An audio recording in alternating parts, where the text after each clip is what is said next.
누가복음 19장 1절부터 10절까지 우리 다 같이 읽겠습니다. 예수께서 여리고로 들어가 지나가시더라. 삭개오라 이름하는 자가 있으니 세리장이요 또한 부자라. 그가 예수께서 어떠한 사람인가 하여 보고자 하되 키가 작고 사람이 많아 할 수 없어 앞으로 달려가서 보기 위하여 돌 무화과 나무에 올라가니 이는 예수께서 그리로 지나가시게 되미더라. 예수께서 그곳에 이르사 쳐다보시고 이르시되 삭개오야 속히 내려오라. 내가 오늘 네 집에 유하여야 하겠다 하시니 급히 내려와 즐거워하며 영접하거늘 무사람이 보고 수군거려 이르되 저가 죄인의 집에 유하러 들어갔도다 하더라. 삭개오가 서서 주께 여짜오되 주여 보시옵소서. 내 소유의 절반을 가난한 자들에게 주겠사오며 만일 누구의 것을 속여 빼앗은 일이 있으면 네 갑절이나 갚겠나이다. 예수께서 이르시되 오늘 구원이 이 집에 이르렀으니 이 사람도 아브라함의 자손이미로다. 인자가 온 것은 잃어버린 자를 찾아 구원하려 함이니라. 아멘. 정현종 시인의 방문객이라고 하는 시가 있습니다. 제가 읽어드릴게요. 사람이 온다는 건 실은 어마어마한 일이다. 그는 그의 과거와 현재와 그리고 그의 미래와 함께 오기 때문이다. 한 사람의 일생이 오기 때문이다. 한 사람이 한 사람을 만난다는 거, 그건 단순하지 않다는 거죠. 한 사람이 한 사람을 만난다는 건 그 사람의 과거, 현재, 미래를 만나는 일이고 그 사람의 과거, 현재, 미래를 얻는다는 의미라는 거예요. 인생에서 만남은 이렇게 사실 중요하다는 뜻이겠죠. 사실 우리 인생은요, 만남의 연속이다라고도 말할 수 있을 겁니다. 태어나면서부터 만남이 시작되죠.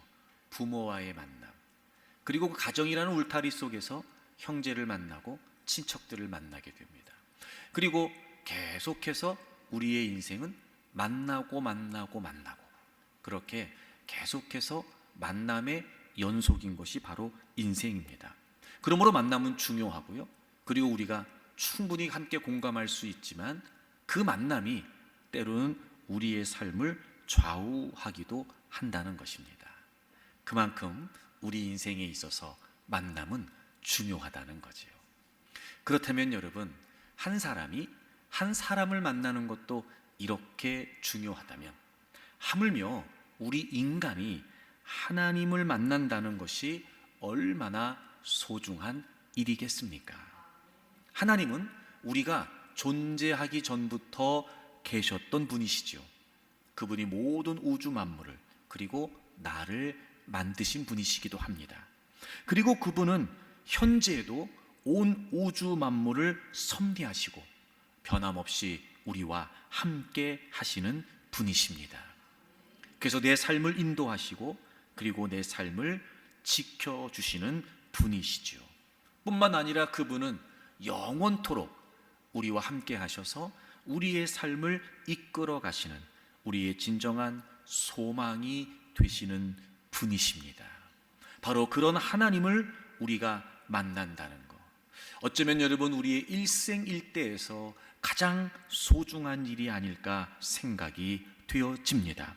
그래서 그분은 우리의 과거를, 우리의 현재를, 우리의 미래를 해결해 주시고 이끌어 주시고 풀어 주시는 하나님이십니다. 그렇게 위대한 하나님을 만난다는 것, 여러분 그것은 우리의 일생에서 가장 위대한 일일 것이며 그 위대한 하나님을 만난다는 건 곧 우리의 삶 또한 위대한 삶이 된다는 것을 의미합니다. 사랑하는 교우 여러분, 그래서 우리가 주님을 만난다는 건 너무나 중요합니다. 그런데 오늘 여러분에게 이렇게 한번 묻고 싶습니다. 그래서 여러분이 주님을 만났다는 건 여러분에게 이렇게 큰 의미를 가집니까? 우리가 주님을 만났다는 게 우리에게 정말 그렇게 위대한 일이고 소중한 일이 되는 것입니까? 과연 우리가 만난 그 주님은 우리의 인생에서 어떤 의미이고, 과연 내가 주님을 만났다는 게 내 삶에 어떤 의미가 되고 있는가? 예수님께서 여리고에 들어가십니다. 그곳에는 삭개오가 살고 있었습니다.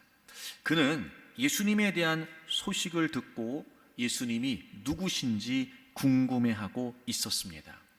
그분을 보고 싶었습니다. 그런데 예수님 주변에 너무 많은 사람들이 모여 있었습니다. 특히 삭개오는 키가 작았습니다. 그래서 많은 무리 가운데 계셨던 예수님을 보는 것이 불가능했습니다. 그런데 마침 예수님께서 지나가시는 길목에 돌 무화과 나무가 한 그루 있었습니다. 그래서 삭개오는 예수님을 보고자 그 나무 위에 올라가지요. 그리고 많은 무리와 함께 지나가시는 예수님을 보고 있었습니다. 그런데 뜻밖의 이 삭개오가 예상하지 못했던 일이 벌어진 겁니다. 예수님께서 멈춰 서시더니 삭개오를 부르시고 내려오라고 하시는 겁니다. 그리고 주님께서 오늘 내가 너의 집에 머물러야 되겠다 하시더니 삭개오의 집을 가자고 하시는 겁니다. 그리고 삭개오는 주님과 함께 자신의 집으로 가게 되죠. 대화를 나눴고, 그런 중에 예수님께서 삭개오에게 오늘 너의 집에 구원이 임했다, 너도 아브라함의 자손이 됐다 라고 하시는 구원을 선포해 주십니다. 그렇게 삭개오는 주님을 만났습니다. 자기가 생각하지 못했던 일이 벌어졌습니다. 그리고 주님을 만났던 삭개오는 그가 한 번도 생각해 보지 못했던 어마어마한 삶의 변화를 그가 가지게 됩니다. 삭개오가 주님을 만났습니다. 그런데 삭개오가 주님을 만났다는 이 내용이 오늘 성경을 보게 되면 꽤 중요한 의미들을 좀 담고 있습니다. 먼저 오늘 본문은 삭개오에 관해서 우리에게 이런 설명을 해줍니다. 오늘 본문 2절을 보시겠습니다. 2절, 삭개오라 이임하는 자가 있습니다. 삭개오가 있는데 그에 관해 뭐라고 말하냐면 그는 세리장이고 부자다 이렇게 얘기합니다. 성경이 삭개오에 관해서 두 가지 정보를 우리에게 줍니다. 그는 세리장이었고 그리고 부자였다는 겁니다. 이 세리장이라고 하는 직책은 오늘날로 따지면 세무국장급에 해당하는 고위직이라고 합니다. 일반 세리들의 감독자 역할이었다고 하고요. 그래서 세금을 거두는 일을 책임지고 수행하는 사람이라고 합니다. 근데 여러분, 이 당시 이스라엘은 로마의 지배를 받고 있었거든요. 근데 이 로마에서 세리장들에게 아주 막강한 권한을 부여했다고 그래요. 그게 뭐냐면 여러분, 세리장은 자신의 의도에 따라 자율적으로 세금을 부과하고 징수할 수 있었대요. 그러니까 내 마음대로 세금을 부과하는 거예요, 세리장이. 게다가 이 여리고는요, 팔레스타인 각처로 통하는 길목, 즉 요충지였다고 그럽니다. 그래서 많은 무역상들이 통행을 하고 있었고, 그렇기 때문에 통관세를 받기 위한 큰 세관도 존재하고 있었다고 합니다. 그러니까 여러분, 이 당시의 세리장은 이런 막강한 권한을 가지고 자기 마음대로 세금을 부과하고 그리고 세금을 징수할 수 있는 그런 높은 위치 그리고 권력을 가지고 있었던 거예요. 여러분, 당시에 세리들을 이렇게 얘기했었대요. 허가 낸 도둑, 이렇게 얘기했다네요. 세리가 그 정도였으면 세리장은 어땠겠어요? 허가 낸 도둑의 우두머리잖아요, 여러분. 당시의 세리장은 그런 위치였고 그런 역할이었어요. 그럼 우리가 충분히 짐작해 볼 수 있겠죠. 당시에 같은 동족이었던 이스라엘 백성들에게 과연 세리장은 어떤 존재였을까? 뻔합니다, 여러분. 그래서 세리장들을 매국노로 취급하고 사기꾼 취급하고 이를테면 공공의 적이었던 거예요. 자, 그런데 그가 부자랍니다. 이제 그러면 우리가 이제 이게 어떤 의미인지를 아는 거예요. 부를 축적했는데 그건 분명히 부당한 거였을 거예요. 착취였을 거예요. 이를테면 부정축제를 한 거죠. 바로 그런 사람이 삭개오였어요. 예수님께서 삭개오의 집에 가실 때요, 오늘 본문 7절을 보시면 거기 있었던 사람들이 이렇게 수군거립니다. 못사람이 보고 수군거려 이르되 저가 죄인의 집에 들어간다. 그러니까 지금 세리장이었던 삭개오는 그 여리고 지역에서 모든 사람들에게 죄인 취급받는 거예요. 바로 그게 삭개오였어요. 자, 근데 여러분, 그런 삭개오가 주님을 만납니다. 구원을 받습니다. 여러분, 그런 삭개오도 주님을 만난 겁니다. 이야, 여러분, 그런 걸 보면 누구라도 주님을 만날 수 있는 겁니다. 주님을 못 만날 사람은 없는 거예요. 그래서 궁금했어요. 정말 누구라도 주님을 만날 수 있는 걸까? 진짜 누구라도 주님을 만날 수 있는 걸까? 근데 여러분, 성경을 보면은요, 진짜 누구라도 주님을 만날 수 있는 것 같아요. 왜냐하면 성경을 보면은 아주 뜻밖의 인물들이 주님을 만나는 경우들이 있더라고요. 특히 여러분, 마태복음 1장에 보면 예수님의 족보가 쭉 기록되어 있는데 거기에 일단 의외의 인물들이 있어요. 바로 여성입니다. 그러니까 오늘날은 그렇지 않아요. 그런데 이 당시에 여성들은 존재감을 가지지 못했습니다. 그러니까 여성의 지위가 꽤 낮았던 때였죠. 어느 정도였냐면 이렇게 사람이 모이면 숫자를 셀 때 여성들은 숫자에 들어가지 않았답니다. 자, 한번 생각해 보세요. 남자 1명에 여자 10명이에요. 자, 그럼 몇 명 모였어요? 1명 모인 거예요. 이런 개념이었던 거예요. 참 웃기죠, 여러분, 요즘 생각하면. 근데 이랬던 당시에 예수님의 족보를 기록하면서 거기 여인들이 이름을 올립니다. 근데 그 여인들의 면면을 살펴보잖아요. 더 놀랍습니다. 다말이라고 하는 여인이 등장하는데 이 여인은 시아버지와 관계를 맺고 쌍둥이를 낳습니다. 라합이라는 여인도 족보에 등장하죠. 그는 여리고의 기생이었습니다.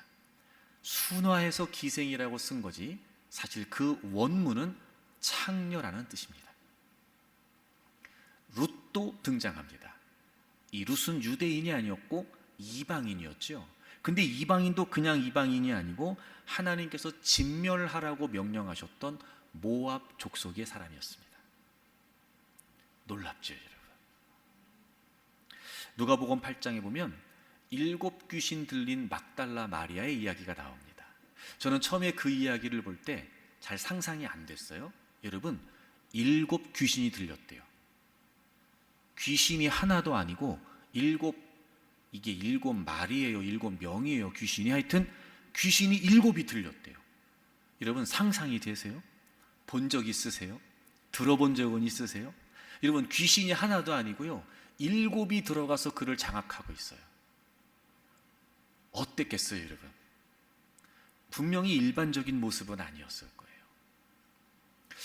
제 생각에는 그 정도 되면은요, 주변 사람들이 아유, 불쌍해, 안타까워, 이걸 넘어서서 막 혐오스러울 정도가 아니었을까? 그 몰골이 너무 흉측했을 것 같아요. 근데 여러분, 그가 주님을 만나고 병을 고쳐요. 게다가 그 막달라 마리아가 예수님의 부활의 첫 증인이 되기까지 하죠.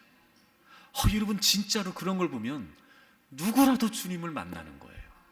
주님을 못 만날 사람은 없다는 거죠. 그럼 여러분, 왜 그런 걸까요? 아니, 누구라도 주님을 만날 수 있다니? 그렇게 주님이 쉬운 분이라는 걸까? 주님을 못 만날 사람이 없다니 주님이 그렇게 아무것도 아닌 분이신 걸까? 아니, 어떻게 누구라도 주님을 만날 수 있는 걸까? 근데 여러분 오늘 본문에 그 답이 있었어요. 자, 그 다음을 보실까요? 삭개오가 있었고 3절, 그가 예수님이 어떤 사람인가 하여 보고자 합니다. 어떤 사람인가 궁금했던 거예요. 아마 정확한 내용은 안 나오지만 그 바로 앞에 누가복음 18장에 바디메오가 눈을 뜨는 장면이 나오고 많은 사람들이 예수님 곁으로 모여들기 시작했어요. 그리고 예수님이 지금 이제 여리고에 들어오시는 거거든요. 그러니까 세리장으로서 분명히 그 주변 지역에서 일어나고 있는 일들에 관해 삭개오는 빠삭하게 들어서 알고 있었을 거예요. 그러니까 그런 사람이 있어? 그런 분이 있어? 야, 예수님이 누구지? 도대체 어떤 분이야? 라고 이렇게 예수님에 대한 호기심을 가진 거죠. 그래서 보고자 하되, 여러분 여기 우리 성경에는 하되라고 번역된 이 말이 찾는다는 말이에요. seek. 그러니까 지금 삭개오는 예수님을 보고 싶어서, 보기 위해서 찾았던 거예요. 아마 예수님에 대한 궁금증이었을 거예요. 근데 그는 키가 작았고 사람이 많았으니까, 너무 많은 사람들이 예수님 주변에 모여 있는데 키가 작다 보니까 그 군중 속에 있는 예수님을 보는 게 불가능했던 거죠. 그런데 마침 예수님이 지나가시는 길에 돌 무화과 나무가 있었고 그 돌 무화과 나무 위에 올라갔는데 예수님이 그 위로 지나가시는 거예요. 자, 여러분 머릿속으로 그림이 그려지시죠? 많은 군중 속에 예수님이 지금 함께 이동하고 계시는데 삭개오는 키가 작았어요. 근데 예수님이 지나가시는 길목에 나무가 하나 있었고 그 나무 위에 지금 삭개오가 올라가 있는 거예요. 그 예수님이 이제 지나가시니까 그 지나가신 예수님이 삭개오는 얼마나 잘 보였겠어요. 그러니까 여러분 그렇게 지금 삭개오는 나무 위에 있고 예수님은 지나가셨고, 그러니까 그 예수님이 얼마나 잘 보였겠냔 말이에요.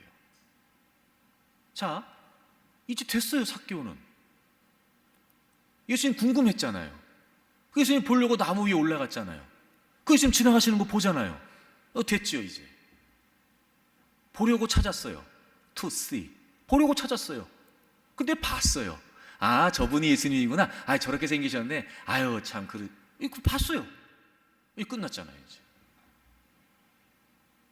근데 본문이 여기서 끝나지 않아요. 아직 예수님은 전면에 등장하지도 않으세요. 그리고 아주 중요한 말씀을 드릴게요. 여기서 한 가지. 여러분, 이 장면까지 생각했을 때 삭개오가 예수님을 만난 거예요? 안 만난 거예요. 이건 만난 거 아니에요. 이런 거죠. 누군가 예수님 알아? 나 알아. 그분 아는 사람이야. 나 그분 봤어. 이 정도는 얘기할 수 있어요. 우리가 유명한 사람들 얘기하면서 알아? 그랬을 때 나 봤어. TV에서 봤어. 드라마에서 봤어. 영화에서 봤어. 나 아는 사람이야. 이 정도는 얘기가 되는 거예요. 근데 지금 삭개오가 예수님 만난 거예요? 아니에요. 아직 안 만난 거예요. 아니, 못 만난 거죠. 그리고 이제 주님이 전면에 등장하세요. 5절, 예수님께서 그곳에 이르사.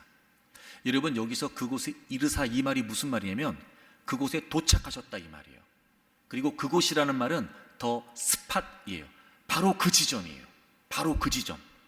우리가 보통 핫스팟이라고 말하잖아, 그렇죠? 핫스팟. 오늘의 핫스팟이 바로 그 스팟이에요. 그러니까 주님이 많은 무리들과 함께 지나가시다가 딱 그 지점에서 지금 멈추신 거예요. 그 지점이 어느 지점이에요? 지금 삭개오가 올라가 있던 나무가 있는 바로 그 지점, 더 스팟. 주님이 거기에 멈추신 거예요. 도착하신 거예요 지금. 그러더니 쳐다보셨어요. 여러분 거기에 멈추셔서 쳐다보셨다. 그리고 삭개오야 내려와 이렇게 말씀하시는 걸 보면 주님이 멈추셔서 누구 보시는 거예요 지금? 나무 보시는 거예요? 풍경을 보시는 거예요? 아니요, 삭개오 보시는 거예요. 야, 희한하죠? 거기 오셔 딱 멈추시더니 삭개오를 쳐다보시는 거예요. 거기서 끝나지 않습니다. 그리고 예수님께서 삭개오를 부르세요. 삭개오야. 삭개오의 이름을 부르십니다. 그러더니 내려와, 너네 집에 가자. 내려와, 내가 너네 집에 가서 좀 머물러야 되겠다. 그리고 예수님과 함께 삭개오의 집으로 가신 거예요.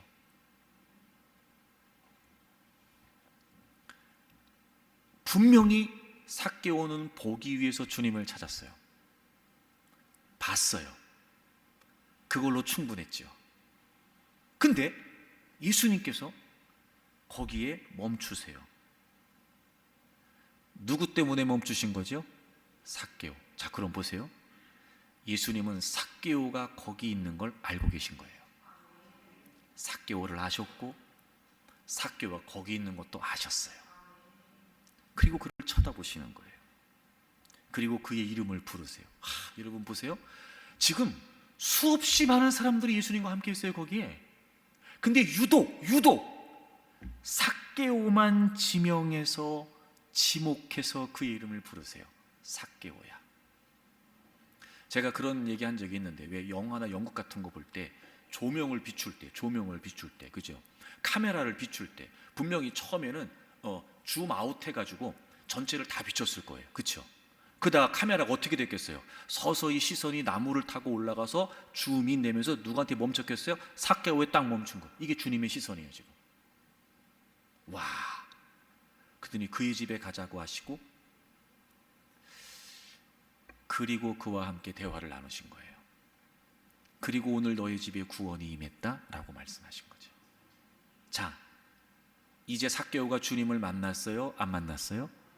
만났어요. 여기서 만난 거예요. 이렇게 만난 거예요. 자, 그럼 보세요. 누구라도 주님을 만날 수 있죠. 왜요? 주님이 누구라도 만나려고 하시거든요. 주님을 못 만날 사람은 없어요. 왜요? 주님이 안 만나 주실 사람이 없기 때문에 그래요. 오늘 본문에서 분명합니다. 주님의 의도가 명확합니다. 삭개오가 주님을 만났다는 건 삭개오가 주님을 찾은 게 아니에요. 주님께서 삭개오를 찾으신 거예요. 그리고 오늘 본문의 내용은 삭개오가 주님 만난 거 맞아요. 근데 저 정확한 표현은 뭐예요? 주님께서 삭개오를 만나 주신 거예요. 그리고 주님이 삭개오에 이렇게 말씀하세요. 10절 인자가 온 것은 잃어버린 자를 찾아 구원하려 함이니라. 찾아. 여러분, 아까 3절에 하되, 이게 찾는단 말이라고 그랬죠? 그 단어와 예수님께서 찾아라고 말씀하신 단어가 똑같은 단어예요. 그러니까 이런 거죠. 삭개오는 보기 위해서 주님을 찾았어요. To see. 근데 예수님은 구원하시기 위해 삭개오를 찾으셨어요. To save. 그러니까 단순한 호기심에 보려고만 했던 삭개오와 달리 예수님은 삭개오 그에게 관심이 있으셨던 거예요. 호기심이 아니라 관심. 그래서 삭개오는 그냥 보기만 원했을 뿐이었는데, 보려고 주님을 찾았던 것 뿐인데, 예수님께서는 삭개오를 구원하시기 위해서 찾으신 거예요. 그러니까 당연히 그 삭개오를 만나 주셨던 거죠. 사랑하는 교회 여러분, 우리가 주님을 만났습니다. 우리 때문에요? 아니요, 주님 때문에요. 우리가 주님을 만났고 구원받았다고 말하고 그 주님을 믿는다고 말해요. 여러분, 우리가 대단해서요? 우리가 특별해서요? 우리가 자격이 있어서요? 아니요. 주님이 그만큼 우리에게 관심을 갖고 계셨던 거예요. 우린 주님을 몰랐지만 주님은 우리를 아셨어요. 우린 주님에게 관심이 없었지만 주님은 우리에게 관심이 있으셨어요. 여러분 한 분 한 분이 오늘도 예수님을 믿고 구원받은 하나님의 자녀가 되었다는 거, 여러분에게 구원이 임한 거 우리 때문이 아니고 바로 주님께서 우리를 구원하시기 위해 찾아오셨기 때문이었어요. 사랑하는 교우 여러분, 누구라도 주님을 만납니다. 그래서 우리가 주님을 만난 거죠. 왜요? 주님이 누구라도 만나시려고 하기 때문에 그래요. 주님은 구원을 위해 오셨기 때문이죠. 그분이 우리를 찾아오신 거예요. 그래서 오늘 성경에 보면 참 은혜가 되는 단어 하나가, 저는 그 10절에 잃어버린이라고 하는 단어였어요. 잃어버린. 여러분 무슨 의미인지 아실 거예요. 잃어버린. 이 누가복음에 보면 이런 표현이 또 많이 나오는 장이 한 장 있죠. 누가복음 15장. 100마리의 양이 있는데 한 마리의 양을 잃어버려요. 똑같은 단어예요. 10개의 동전이 있는데 하나를 잃어버리죠. 똑같은 단어예요. 두 아들이 있다가 둘째가 집을 나갔다가 다시 돌아오잖아요. 그때 아버지가 그 아들한테 얘기해요. 이 아들은 잃어버렸다가 찾았다. 똑같은 단어예요. 잃어버렸다, 잃어버렸다, 잃어버렸다. 예수님께서 잃어버린 자를 찾아 구원하러 오셨다는 거예요. 여러분이 잃어버렸다는 말, 우린 우리의 죄 때문에 저주와 멸망과 타락 가운데 있었어요. 그리고 결정적으로 우리는 그 죄 때문에 하나님과의 관계가 깨어져 있었죠. 잃어버린. 그런데 우리에게는 그게 완벽한 절망이었어요. 왜냐하면 이미 죄를 짓고 저주와 멸망 가운데 있었던 우리 입장에서 다시 하나님을 찾아갈 수 있는 방법은 없었거든요. 결코 없었습니다. 그 어떤 수단, 그 어떤 노력, 그 어떤 성과로도 다시 하나님을 찾아갈 수 없는 완벽한 절망 속에 우리가 있었습니다. 잃어버린. 여러분 생각해 보세요. 그 상태, 더럽고 추악하고 죄로 얼룩진 우리의 모습, 그게 우리의 잃어버린 상태였습니다. 근데 예수님께서 그 잃어버린 우리를 구원하시기 위해서 찾아오셨다는 거예요. 그래서 오늘도 저와 여러분이 이렇게 하나님 앞에 나와 하나님을 예배할 수 있게 되고 하나님의 은혜를 구할 수 있는 자가 된 것이지요. 2미터가 넘는 거대한 체구에 커다란 머리를 가지고, 저는 그렇게 생각하고 싶어요. 분명히 나보다 머리가 컸을 거다. 툭 튀어나온 이마에는 스테플러로 찍어 붙인 듯한 찢어진 흉터가 있고, 양쪽 관자놀이에는 나사못이 박힌 강렬한 시각적인 이미지와 흉측스러운 몰골, 바로 영국의 작가 메리 셀리가 쓴 프랑켄슈타인이라고 하는 소설에 나오는 괴물의 모습입니다. 무생물에 생명을 부여할 수 있는 방법을 알아낸 물리학자 프랑켄슈타인이 야심차게 생명을 창조하는 연구를 하게 됩니다. 물론 수없이 많은 실패를 거듭하게 됩니다. 그러다가 죽은 자의 뼈 그리고 사체를 조합해서 인간 생명체를 만드는데 성공을 하게 되죠. 그런데 기쁨도 잠시, 자신이 만든 피조물을 보고 경악을 합니다. 이유는 기대했던 사랑스러운 모습이 아니라 너무 추악한 괴물이었기 때문이었습니다.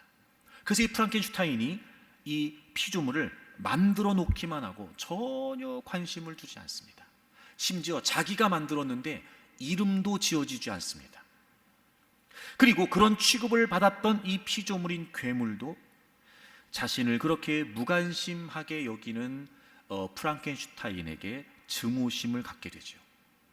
얼마나 무관심했던지 한 번은 너무 외로웠던 이 괴물이 프랑켄슈타인을 붙들고 애원을 해요. 나도 관심을 받고 싶으니까 사랑할 수 있는 여자를 좀 한 명 만들어 달라고 하는 겁니다. 프랑켄슈타인은 단호하게 거절합니다. 그리고 그를 버리고 떠나려고 하죠.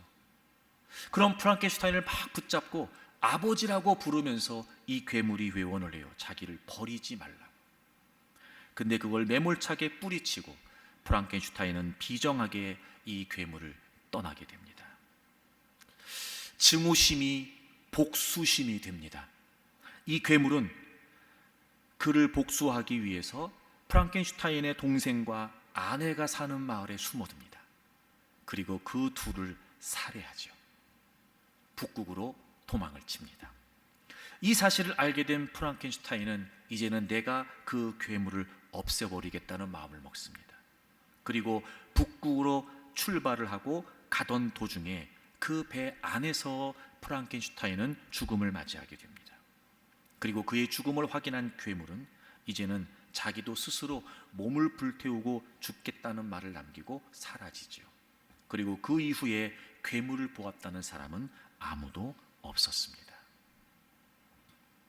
이 창조 박사와 피조물 사이의 이 불편한 관계, 증오, 복수, 살해, 여러분, 왜 이런 비극적인 일이 일어나게 됐던 걸까요? 왜 이렇게 관계가 어긋나게 됐던 걸까요? 그가 흉측하게 생겨서요? 그가 괴물같이 생겨서요? 저는 그렇지 않다고 생각합니다. 제가 보기에는 분명히 이 비극은 자신이 만든 피조물에게 철저하게 무관심했던 그 프랑켄슈타인의 외면 때문이었습니다. 여러분 잘 아시죠? 사랑의 반대말은 미움이 아니라 무관심이다. 그런 그 말은 사랑은 뭐라는 거예요? 관심이라는 거지. 이 흉측스러운 몰골의 괴물은 사랑을 받지 못한 거예요. 그래서 그는 그냥 그 모습 그대로 괴물처럼 산 거예요. 아, 여러분, 사랑받지 못하면, 관심받지 못하면 괴물이 된다는 거죠. 그런데 여러분, 우리가 그런 존재였다는 거 아십니까? 잃어버린, 죄로 얼룩진, 욕심과 탐욕으로 가득한, 사악한 그런 우리의 부패하고 타락한 모습, 여러분 정말 흉측스러운 모습 그 자체였을 겁니다. 만약 그런 우리가 여전히 무관심에 버려져 있었다면 우리 역시 괴물같이 살았을 거예요. 근데 천만다행이죠. 너무 감사한 일이죠. 그런데 여러분 너무 복이었습니다. 그런 우리도 외면치 않으시고, 그런 우리도 내팽개치지 않으시고, 우리에게 지극한 관심과 사랑을 가지고 계셨던 하나님이 존재하셨어요. 그 하나님이 우리를 사랑해 주셨기 때문에 흉측스러운 모습의 우리는 사랑스러운 그분의 자녀가 됐고, 하나밖에 없는 아들 예수님을 포기하실 만큼 우리를 소중히 여기셨던 그분의 관심, 그 애틋한 마음이 있었기 때문에, 그 열렬한 사랑이 있었기 때문에 흉측스러운 우리가 아름다운 그분의 존재가 될 수 있었던 겁니다. 그런 걸 보면 여러분, 저는 늘 생각할 때마다 이 하나님의 이 놀라운 은혜를 사랑이라는 말로는 다 못 담는 것 같아요. 특히 우리말이 그래요. 그냥 우린 사랑은 다 사랑이에요. 그죠? 친구끼리도 사랑, 남녀도 사랑, 뭐 가족도 사랑, 다 사랑이에요. 그러니까 이게 우리는 더 가늠이 안 되는 것 같아요. 그나마도 여러분 성경은, 특히 신약 성경은 헬라어로 쓰였는데, 여러분 그나마도 좀 그 사랑이라는 단어를 구분하고 있잖아요. 남녀의 사랑, 가족 간의 사랑, 친구 간의 사랑과 달리 하나님이 우리 인간에게 베푸신 이 어마어마한 사랑을 유독 아가페라고 하는 단어로 설명하고 있죠. 우리 로마서 5장을 좀 찾아보실까요? 로마서 5장 6절. 우리가 아직 연약할 때, 여러분 여기서 연약하다라고 하는 말은 전적으로 타락한 우리의 무능함이에요. 그러니까 이건 전적으로 타락한 우리가 그 어떤 가능성도 없다는 걸 의미하죠. 다시 말하면 잃어버린 채 그렇게 타락하고 저주와 멸망 속에 있었던 우리는 그 어떤 것으로도 회복이 불가능했단 말이죠. 가능성이 없었단 말이에요. 그렇게 전적인 타락 가운데 있었던 존재, 우리가 아직 연약할 때, 기약대로 그리스도께서 경건하지 않은, 우린 경건하지 않았어요. 우리의 죄 때문에. 이건 불경건, 그렇죠? 이 말은 무슨 말이냐면 사악하다는 말이에요. 악으로 가득 찼다, 죄로 가득 찼다. 그도 그럴 수밖에 없는 것이, 여러분 우리는 죄의 지배를 받고 있었단 말이에요. 우리의 생각이, 우리의 마음이, 우리의 언어가, 우리의 행동이, 여러분 다 죄였어요. 다 죄였어요. 경건하지 않은 자를 위해 죽으셨대요. 여러분 우리 8절 다 같이 읽을까요? 8절 같이 읽습니다. 시작. 우리가 아직 죄인 되었을 때에 그리스도께서 우리를 위하여 죽으심으로 하나님께서 우리에 대한 자기의 사랑을 확증하셨느니라. 아멘. 그렇게 우린 잃어버린 채 흉측스러운 몰골에 죄로 얼룩진 모습으로 우린 저주와 심판 가운데 있었어요. 근데 하나님께서 우리를 너무 사랑하셨어요. 얼만큼? 자기 아들을 우리 대신 십자가에 내주실 만큼 말입니다. 여러분 생각을 해보십시오. 어느 아버지가 죄인을 살리겠다고 자기의 사랑하는 아들, 그것도 하나밖에 없는 아들을 사지로 내몰겠습니까? 어느 누군들. 그런데 하나님은요, 기꺼이 이 말도 안 되는 일을 버리신 겁니다. 흉측스러운 몰골에 괴물 같은 우리를 아무 죄가 없으신 순결하고 순전하신 그 예수 그리스도를 우리 대신 십자가에 못 박으세요. 그리고 우리에게 말씀하시는 거예요. 내가 너희를 사랑한다. 이만큼 사랑한다. 나는 이렇게 너에게 관심이 있다. 이제 흉측스러운 모습으로 살지 마라. 괴물로 살지 말아라. 사랑스럽고 아름다운 나의 아들, 나의 딸, 나의 자녀로 살아라. 이 하나님의 놀라운 사랑. 특히나 여러분, 확증하셨다라고 말하는 이 확증이라는 단어가요, 정말 은혜가 되는 단어예요. 이 단어의 원래 뜻이 무슨 말이냐면 함께 서다, 이런 뜻이에요. 우리 성경에는 어순상 이 확증이라는 단어가 맨 마지막에 나오는데요, 헬라어 원문에는요 이 말이 제일 앞에 나와요. 여러분 생각해 보세요. 우린 우리의 죄 때문에 잃어버린 채 하나님과 멀리 떨어져 있었어요. 관계가 끊어져 있었어요. 근데 놀랍지요? 그 하나님이요, 우리와 함께 서셨다는 거예요. 당연히 우리는 우리의 죄 때문에 타락하고 부패했고 우린 흉측스러운 몰골이었어요. 당연히 우리는 거부받아 마땅하고 당연히 우리는 거절당해 마땅한 존재였어요. 하나님과 거리가 엄청 떨어져 있었어요. 근데 하나님께서 그 놀라운 사랑을 통해서 우리에게 확증하셨대요. 그게 무슨 말이에요? 이 거리를 하나님이 좁히시겠다는 거예요. 더 이상 우리에게 거리를 두지 않으시겠다는 거예요. 죄인인 우리를 위해서 말입니다. 게다가 하나님은 우리를 더 이상 거절하지 않으시겠다는 거예요. 오히려 우리를 환영하시겠다는 거죠. 오히려 우리를 받아주시겠다는 거예요. 확증, 함께 서다. 그 무엇으로, 그 어떤 것으로 이 어마어마한 거리, 도대체 좁혀질 수 없는 하나님과의 깨어진 이 관계를 어떻게 우리가 하나님 앞에 나와 함께 설 수 있겠습니까? 거절받고 거부당해도 할 말 없는 우리가 어떻게 그분 앞에 나와 그분과 함께 설 수 있겠습니까? 함께 할 수 있겠습니까? 도무지 말도 안 되는, 도무지 상상이 안 되는, 아니 있을 수도 없는 일을 하나님께서 버리신 거예요. 어떤 대가를 치르시고요? 하나밖에 없는 아들 예수 그리스도를 십자가에 내던지신 겁니다. 예수님께서 마지막 운명하시면서 나의 하나님, 나의 하나님, 어찌하여 나를 버리시나이까? 여러분, 한 예수님이요 돌아가시면서요 하나님을 아버지라고도 못 부르세요. 나의 하나님이래요. 왜 나를 버리시냐는 거예요. 근데요, 아버지 하나님이 그 예수님의 마지막 절규에 답을 하지 않으십니다. 그냥 버리세요. 외면하세요. 거절받아 마땅한 우리를 영접하시기 위해서 하나님은 예수님을 거절하셨어요. 거부당에 마땅한 우리를 하나님이 함께 하시기 위해서 하나밖에 없는 이 아들 예수 그리스도를 거부하신 거예요. 그리고 저와 여러분을 하나님과 함께 설 수 있는 존재가 되게 하셨던 겁니다. 그래서 우리는 이제 더 이상 주님과 아는 사람이 아니라 아는 사이가 됐잖아요.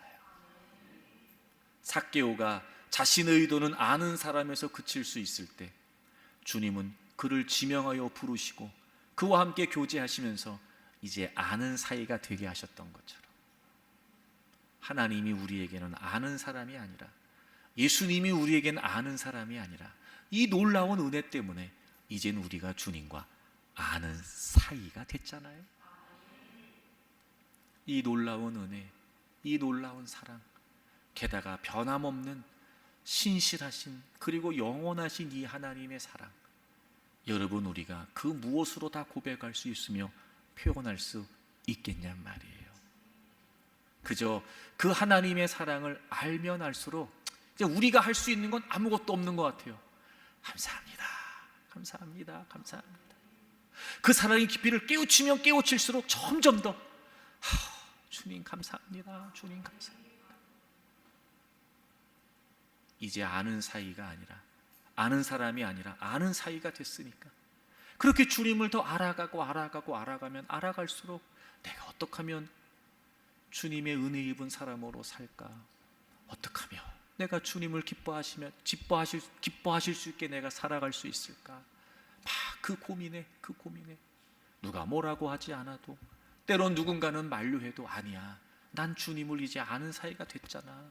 나는 그 은혜와 사랑을 내가 이제 아는 사이가 됐잖아. 그렇게 살아갈 수 있는 거죠. 우리의 삶의 동기, 우리의 삶의 이유가 이제 이 엄청나게 우리의 사랑을 베풀어 주신 그 주님의 은혜와 그리고 그 주님의 구원이 될 때, 그래서 그게 우리에게 힘이 되고 그게 우리에게 능력이 되고 그게 우리에게 역사가 되는 거예요. 저는 가끔 여러분에게 그런 고백을 하지만 제가 제일 두려운 건 뭐냐면, 제가 이렇게 목사로서 또 그리스도인으로 살면서 이 구속의 은혜와 사랑에 무뎌지는 게 저는 두려워요. 여러분도 그러셨으면 좋겠어요. 신앙생활을 하면 할수록, 또 주님을 알아가면 알아갈수록 우리가 전혀 가늠조차 할 수 없는 이 하나님 아버지의 사랑, 그 깊이, 그 넓이, 그 높이, 우리가 우리가 진지하고 그리고 좀 더 깊이 있게 우리가 좀 깨우쳤으면 좋겠어요. 무뎌지지 않도록. 뭐 이런 거죠. 십자가 얘기만 들어도 가슴이 뭉클하는 거예요. 그런 거. 주님이라고 하는 그 구원, 은혜, 복음, 십자가 막 이런 얘기만 들어도 막 눈물이 맺히는 거지.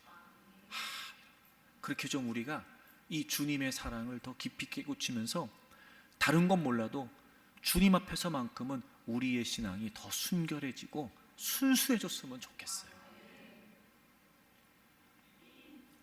2002년도에 개봉한 덴젤 워싱턴 주연의 존 큐라고 하는 영화가 있어요. 이 존 큐는 주인공의 이름이에요. 아버지의 이름이에요. 착하고 성실한 아버지, 또 열심히 살려는 아내, 그리고 10살짜리 아들. 가난했지만 행복한 가정이었습니다. 그런데 이 가정에 어느 날 불행이 찾아오게 됩니다. 아들 마이크가 야구를 하다가 운동장에 쓰러지게 돼요.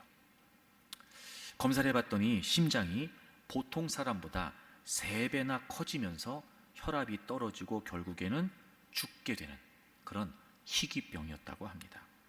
당장 수술을 받지 않으면 죽을 수도 있는 상황이었습니다. 그런데 문제는 엄청난 수술 비용입니다. 25만 달러. 게다가 수술 대기자 명단에라도 올라가려면 그 수술 비용의 30%를 병원에 지불을 해야 되는 상황이었습니다. 그런데 그런 돈이 없었어요. 통장에는 불과 1,000불 정도 있었고, 보험회사에 알아봤더니 2만 불밖에는 지원받을 수가 없다는 겁니다. 설상가상으로 돈이 없는 것을 안 이 병원에서 퇴원을 종용하는 겁니다.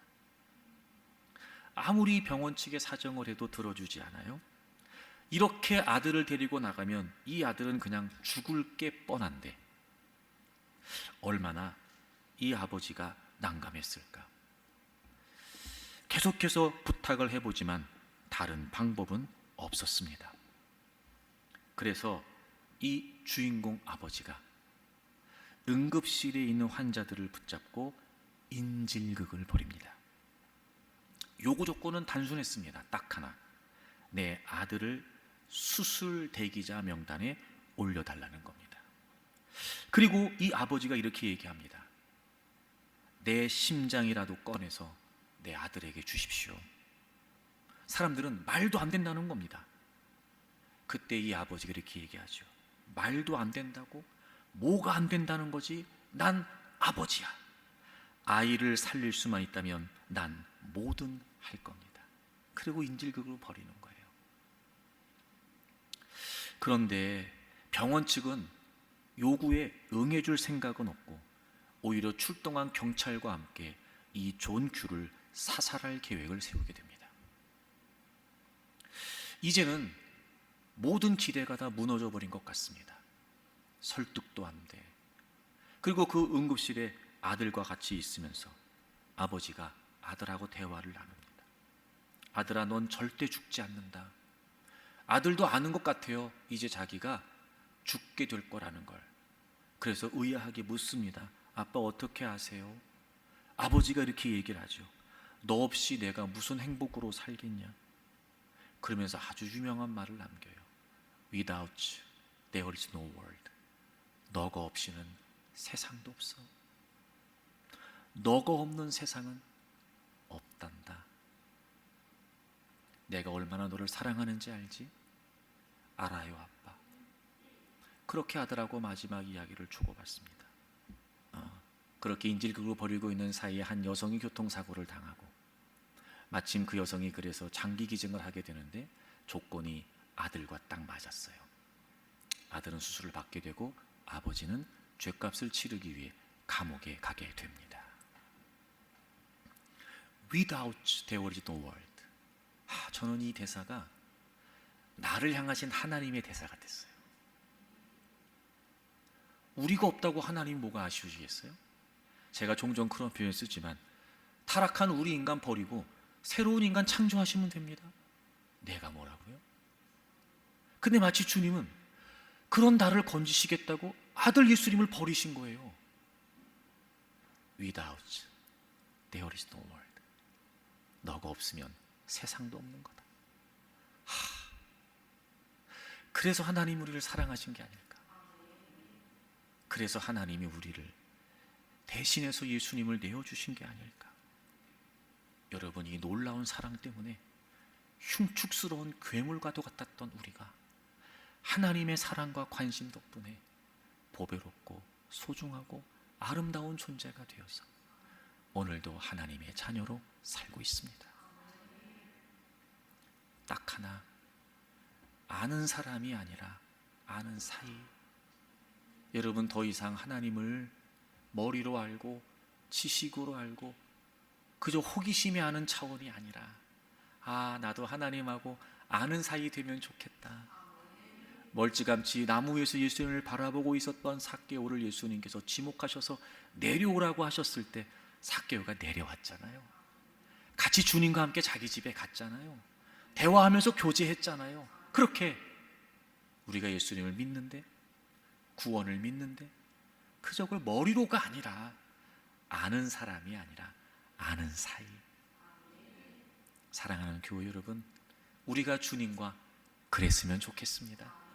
이제 아는 사람이 아니라 아는 사이로 그 무한하신 하나님의 사랑을 다 깨우치고 간직하고 기억하고 생각하면서 어떤 삶의 자리에서도 그분이 나와 영원히 함께 하신다는 게 힘이 되고 용기가 되는 거죠.